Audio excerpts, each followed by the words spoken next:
Hello and welcome back. I am Jill Maurer. If you like this video, please like, subscribe, and share. Today we're talking about assumptions, and we all make assumptions during our daily lives. It's just part of our brain filling in what we don't know. And when we watch people on YouTube, they're usually talking about one or two different subjects, and there's a lot you don't know, so your brain just sort of fills it in. And sometimes you're aware of the assumptions you're making, and sometimes not. And we all do this. I do the same thing. And so the assumptions tag is kind of an interesting take on this. And what people do is they tell a YouTuber what their assumptions are about them, and then the YouTuber reads them and says whether they are true. So that's what we're doing today. And I have several assumptions here that you gave me, and I have just printed them out, and I will do them in the order that they came in. The first set of assumptions are from SM Scrapper. Thank you for sending these in. The first assumption she has is, you were an excellent student and very active and popular in high school. I was a good student. I got all A's and 2 B's in high school, and I did take the more advanced classes. I was active in school. I was in a lot of the clubs and whatever, and then I also was a competitive springboard diver, so I was an athlete as well. So yes, I would say that I was active. I was also popular. I didn't really realize I was popular. I just liked a lot of different people, and a lot of different people liked me. And so it wasn't really until my senior year that I realized that I was popular. It wasn't anything that I really measured or cared about.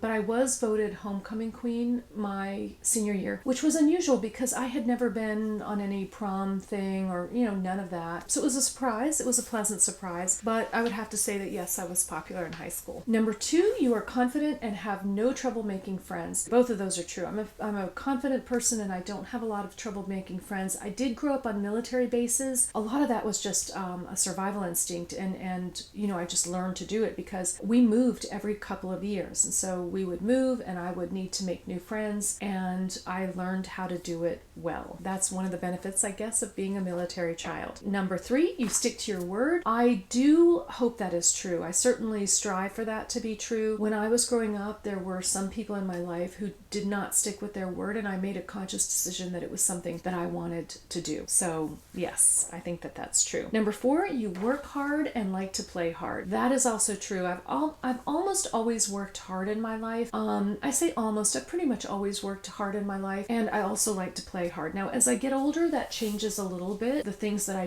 do are not as rough and tumble as they were when I was younger, but I still do believe that play is an important part of life, and it is something that I never forget. I enjoy play. So yes, I would say that's true. Number 5, you are a great listener and your friends seek and value your opinion when they run into trouble. That is true. I am usually the person that somebody comes to when they've hit a bump in the road or they're in some sort of trouble. And I think the reason for that is that I like to kind of problem solve. I usually don't judge a lot, and I usually do try to help somebody get out of a situation. I'm not somebody who will say, oh, everything's fine, it's no big deal. If it is, that doesn't help anybody. And I'm usually somebody they can trust with their confidence. And then I am blessed with having some great friends who do the same for me. It goes both ways. But yes, I would say that I am the person that people do that with. Number 6, you like to read. If so, what are your favorite types of books to read, and who is your favorite author? I do love to read. I've always been somebody who likes to read, and I like to read both fiction and nonfiction books. Fiction, I like to read just about anything, including sci-fi. The 2 things that I don't read in fiction, one is horror, and the other is like a really sappy romance novel. That wouldn't be for me either. And then nonfiction, I enjoy a variety of books from business to entrepreneurship, and I like, things on design and decorating and editing a closet, anything related to cooking, all kinds of things. This year, while I've been doing a video, I've challenged myself to upload a video every day. A lot of my time is spent either shooting videos, planning videos, or editing videos. It's been harder for me to read, but I've discovered that my local library has an app where I can actually listen to books on tape. They're digital books that have been recorded, and I've really enjoyed that. So I've been able to listen to books while I'm driving or while I'm cooking or just doing normal household chores. So that's been a great discovery for me recently. Hamed Khan, and I hope I'm saying your name correctly, has 6 assumptions here. One is, you are a wine lover. I would say that's true. I do enjoy wine. I like both red and white wine. I'm not somebody who has a really evolved palate. I'm not somebody who can taste a wine and know what the grape is and what the year is. I'm not that evolved. all, but I do enjoy a glass of wine, especially with a friend. Number 2, you like ethnic dishes. That is so true. I can't even begin to tell you. I've always loved experimenting with food, trying different types of food, both at home and when I'm traveling. And I'm also an avid cook, and I have a son who is currently in culinary school, and we both love this. We've always, I've always loved experimenting in the kitchen. He loves it too. And we like going to different types of ethnic grocery stores or farmers market stands and discovering new ingredients and talking to people about how to cook them and playing around with how to cook them. One of the great things about YouTube is you can look at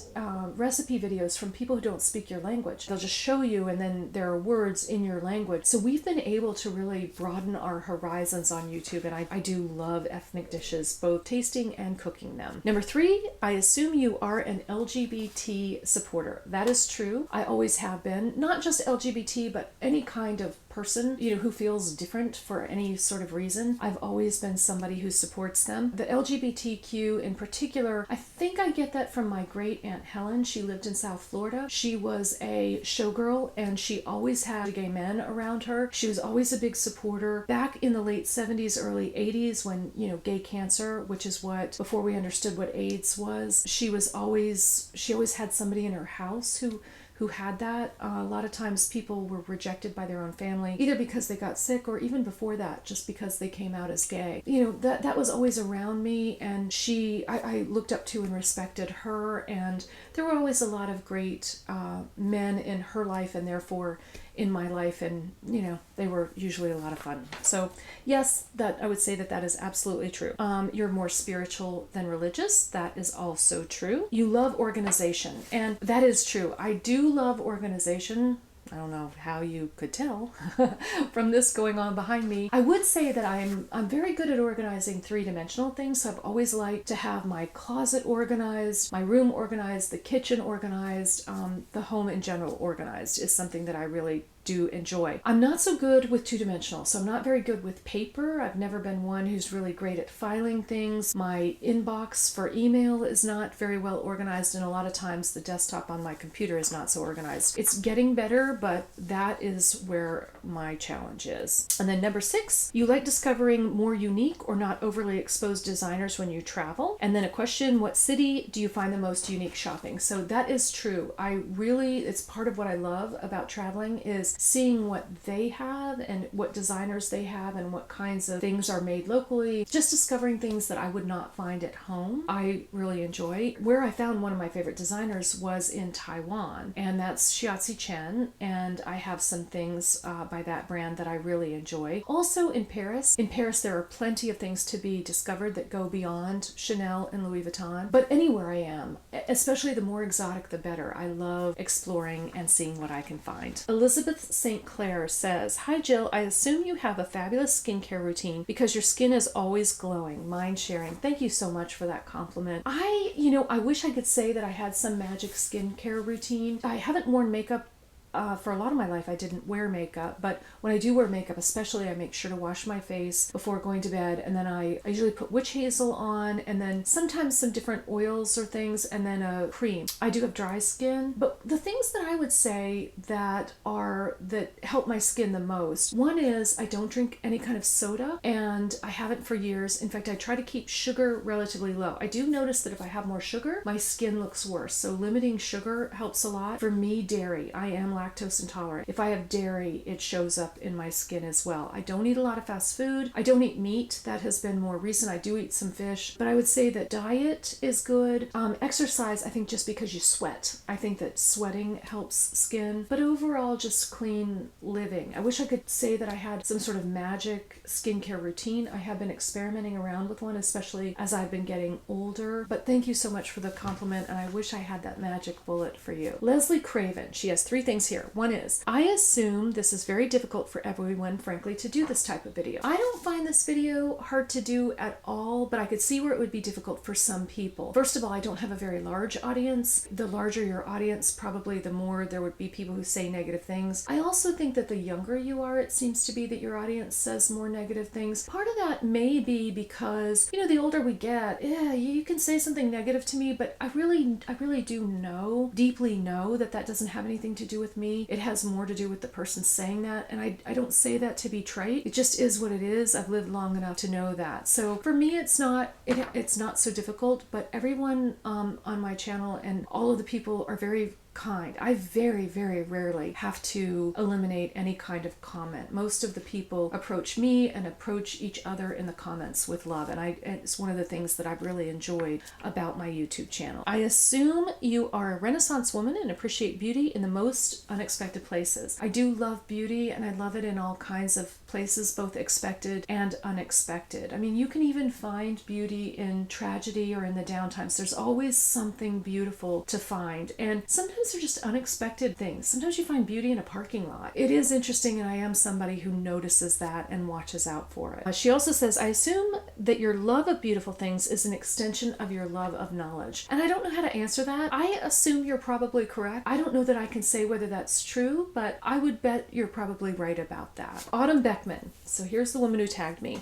I assume that you are well educated and have been fortunate enough to do a lot of overseas traveling. I am fairly well educated, I would say. I have an Ivy League engineering degree, so in that sense I am well educated. I also have some master level work that didn't really result in a master's. I've done a couple of invitational entrepreneurial things where I was invited in, and it was at MIT and also at Stanford. So yes, I would say that I am well educated. Of course, there are those who are better educated, but I am well educated. And then I am pretty well traveled. I have been everywhere in the United States except for 4 states, and I have been to Canada, Mexico, and then further on south through Central America. I haven't really been, other than Aruba, I haven't been to South America. I've been to a lot of Europe. I've been to the Far East, not all of it, but quite a bit of it, and also some of the Middle East. There are a lot of places I haven't been that I would love to go, but I have also been to a lot of places. I would consider that I'm well traveled. Autumn Beckman also says, regarding your awareness of gender bias, was there a light bulb moment in your life where all that clicked, or was it as a result of many things over time? I would say both.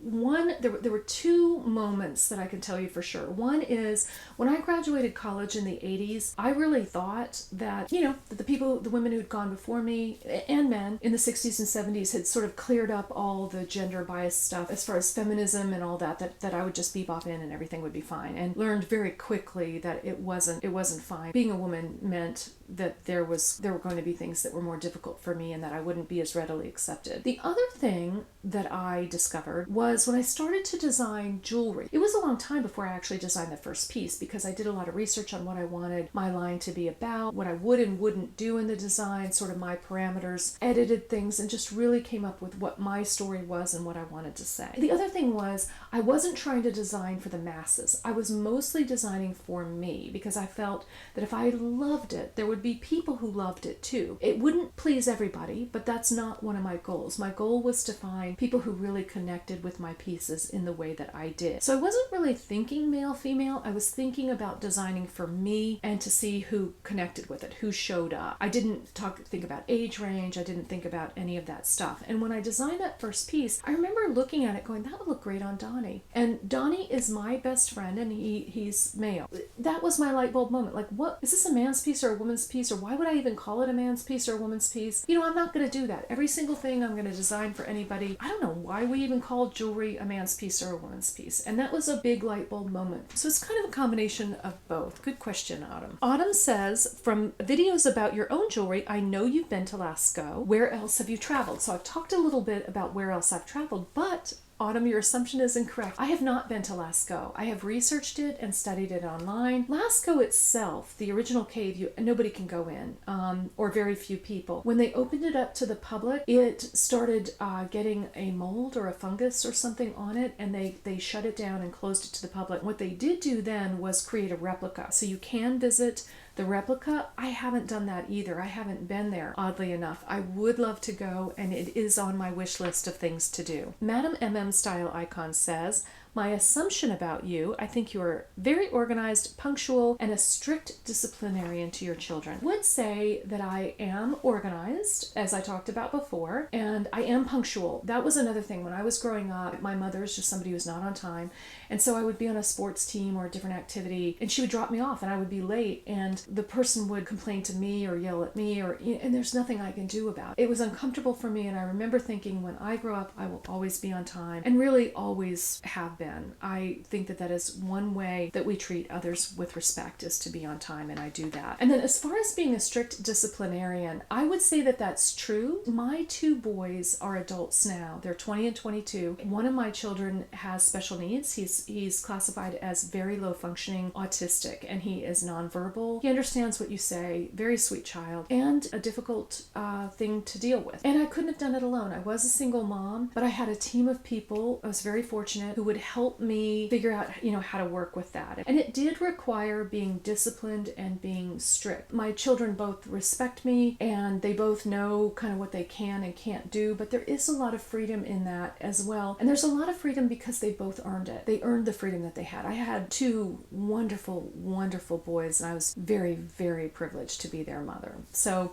I think that assumption is right. Jan Anderson, I assume that you live in a more rural area like Kansas, Montana, Utah, etc. And I wonder if she's saying those states because my accent is relatively neutral. When I do have more of that wine, I can go a little southern. I live in Raleigh, North Carolina. It's the capital of North Carolina, and it's not New York or Chicago, but it is a reasonable sized city. I would say I'm more suburban. I don't really live in a rural area, and I am southern. Now, my family did travel. I traveled all over when I was younger because my dad was in the military. We stayed in the South for a good amount of time, and I had a very strong Southern accent. And then when I was in high school, we moved to Alaska, and my accent really stood out, and I learned to have a more neutral kind of accent. That's the deal there. So that assumption was actually not correct, Jan. Jan has another assumption. Since you are so well spoken, I assume that you are well educated and also prefer outings that are of the arts, theater, museum. Talked about my education. I would say that I'm well educated, and I do. I love the arts. I love theater. I love going to museums. I love all of that. And thank you for the compliment on being well spoken. I do appreciate that. Next, from Oksana LV. I assume when it comes to designing your jewelry pieces, you come with an idea and sketch prototype of the model, but you take this further, you physically bring your ideas to life. I can imagine you with a little torch and magnifying glasses creating your art. Some of that is a correct assumption and some is not. I do have my idea and I do sketch it out, and then sometimes I will get somebody else to sketch it out even more detail if we need a more mathematical kind of rendering of it, because I don't sit there with a torch. I can do a little bit, but my eye is better than my hands are at doing that. I did go and take classes on doing CAD design. I can do a little bit of CAD designing, so that's computer-aided design. I've done a little bit of that, but again, my eye is better than my skill. There are other people who can do it even better than I can, and I stand there with them and they will create that. And usually they're looking at a sketch, but usually there's a lot of describing too, because my sketching is not always mathematically correct, and it's usually one angle, and you have to think about a 3D object. And so what we do oftentimes is we print it out. We do a 3D printout, and then I can wear the 3D printout and I can play with it and make tweaks from there. Then I find the right people to make that piece. Different artisans do different things, so that's how that all works. So partially correct and partially not correct. Lily LV, this is from Lisa. I assume you never settle in any area of your life, meaning you know your worth as an independent, strong woman. I would say that's true. I have made compromises sometimes in my life, but I do know my worth, and I do think about what and who I surround my life with, and I don't generally settle. She also says, you also treat people as you would expect to be treated, with the utmost respect and kindness. Also giving someone your word and following through means a lot to you. I would say that's true. Now, we all have our moments. There are moments where I have not been proud of my behavior like everyone else, but I do endeavor to do that. I am also very honest. I'm the friend who's not going to just flatter you. I want the same. I want honesty, and I want constructive criticism, and if something needs to be said to me, I hope that my friends are comfortable enough and trust me enough and respect me enough to tell me the truth and tell me whatever is on their mind. That is the only way that I think we really get to intimacy. And there are people that don't do that. They're so afraid of offending somebody that they always stay up here on the superficial, and they flatter, and they're very respectful and they're kind, but it doesn't go deep. And if you called them in the middle of the night, they probably wouldn't be there for you. So I'm not sure exactly how to answer that. I am the person who will be frank with you if that's what you want, and I will be really constructive with you, and I want the same. I believe that has a lot to do with my growth as a person and as individuals, and then a growth in the relationship. So I'm not somebody who will just blow smoke up your skirt. I'm trying to avoid cursing here, but I'm not just artificially friendly. What you see is what you get, and I enjoy having people in my life who are the same way. Luxury lover, Irene. So she says, she has several of them. One is, you do things fast. I would say that's generally true. I make decisions pretty quickly and I do things fast, which means sometimes I do things that I didn't need to do, but oh well, I do get things done. Number two, you have a sense of humor. That is true. I'm always joking. I'm always quipping. I always have a lot that happens during the day is funny, and I pointed out, my father has a great sense of humor, and I think that that is where I developed it. Even as a very young child, even a baby, I would know when he was joking, and that's one of the things that he enjoyed about me, was that I would quip back with him. Number three, you love to read. That's true, and we've talked about that. Number four, you love to travel. Also true, and we've talked about that. Number five, you have a strong personality. Absolutely true. I would say that my personality is strong. If I feel that I have wronged somebody or I have done wrong, no amount of you telling me that it's okay will make it okay to me. I will feel that I have done something wrong. And likewise, if I feel that I have done something right and something correct, even if it isn't popular, no amount of you telling me that you didn't like what I did is going to change my mind. Now, you can change my mind, but you're not going to change my mind just because you disagree with me. You'll have to convince me. So I think that's probably the definition of a strong personality, and I would say that I do have that. The last one from Luxury Lover, she says, you have a very clear line of love and hate, which is part of your personality. What I mean is, if you love someone or something, you will stick on, but you hate something, then you will not compromise. That's true. So I think what she's saying too is that I'm like opinionated and committed, and I'm not wishy-washy. I don't blow with the wind at all. I will tell you what I think. I usually do form an opinion, not necessarily of judgment. There are people who do things I wouldn't do, but I understand, or at least try to understand their perspective. One of the things I love in life is perspective, and that we all have a different perspective. I do enjoy trying to step in their shoes, walk in their moccasins, sort of try to see things from their perspective. We've all known the story or heard about where something happened and we were sure that this is what happened and this is what it meant, but we heard the same thing from somebody else's perspective, and it turns out that you get quite a different view from somebody else. And that's part of what I love, and I love stories that are told that way. Yes, I would say that assumption is correct. D.L.A. Califf, she's probably from Los Angeles, California. That's my assumption about you, D. She says, I assume you are divorced. I could be wrong. I am divorced, and I divorced, my boys are 20 and 22, and I divorced when they were 3 and 5, so I've been divorced about 17 years. I made the conscious decision, both of my parents have been married and divorced 3 times, and I made the conscious decision that if I got divorced, I would not remarry until my children were adults, that I just would not, I wasn't going to have them deal with that, because it's something that I had to deal with and that it was difficult. And so that's what I did. And if you made a different decision, you go for it. In my life, I knew that I had some growing to do. I also had a special needs child. I was a single mom of 2 boys who had very, very different needs. I wanted to focus on them, and that's what I've done. And Andrea put this on my closet video. So she says, beautiful closet. Okay, here's an assumption. You are a very organized person, bordering on OCD, a little like myself. Love that you have a very individual collection. Okay, thank you very much, Andrea, for those compliments. I am organized. I don't know if I border on OCD. I don't think so. My house, for the most part, people come in and go, wow, it's really organized and all of that. And for the most part, that is true, but I don't get too anxious. Well, there's sometimes I get anxious if it's not that way. It can get overwhelming. It may be somewhat true. There's some areas of my life that I'm not as organized, like I said, with paper and whatever. And sometimes there's a little area that isn't as organized and needs to be gotten to. And that won't give me anxiety as long as I know that it's under control and that I can do it in a short amount of time. I can tell you right now, I couldn't live in a situation where things were always in disarray. Now, if I go over to a friend's house and their house is disorganized and in disarray, it doesn't bother me. It has nothing to do with me. If they're comfortable, I'm comfortable, but not at my house. So you know what, Andrea, I think you're right. There's probably a little bit of OCD there. So I think I was starting to argue, but no, I think I have to agree with you. I had a lot of fun with that. I hope you enjoyed that as much as I did. Thank you so much to the people who gave me your assumptions. Thank you, Autumn, for tagging me. I don't think this video really started out as a tag video, and that's what Autumn said, that some people were doing it and have done it over the years. She chose to tag some people. I'm just going to say that if you want to do this video, please do it. Let me know and I'll send you my assumption about you, and I would love to watch you do the video. If you like this video, please subscribe, like, and share. I'm doing a video every single day for 2019, and I would love to see you here again tomorrow. Until then.